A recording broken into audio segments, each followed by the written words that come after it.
So, got a call. Everybody said not to work for roofers, with roofers. Some people said that's really good. That's where they get a lot of their business. Giving it a shot.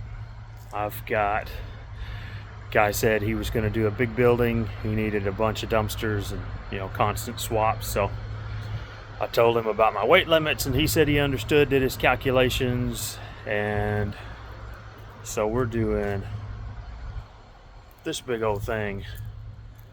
It's an apartment complex. It's like an assisted living facility, and it is massive.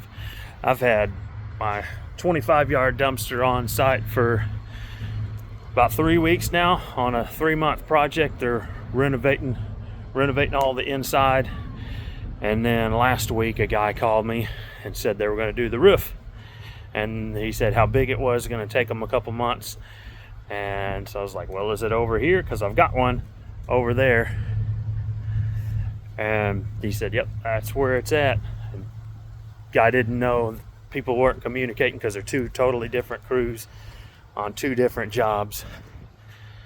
So just on Google, I'm hitting the number one spot in my area for Google searches, and got Magnate running my website, tying into my Google business profile. Got me ranked number one month and a half maybe. So one bump. It's gonna be a big deal. I told him what I had.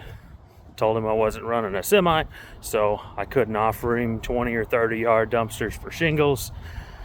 He said he understood. I told him I'd mark a line at the 15-yard mark in the 20-yard dumpster because I don't have any 15s.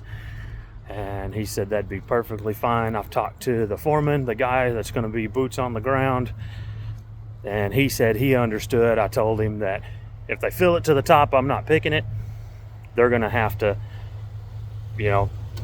empty it out to where it's at that line. And he said they can handle it.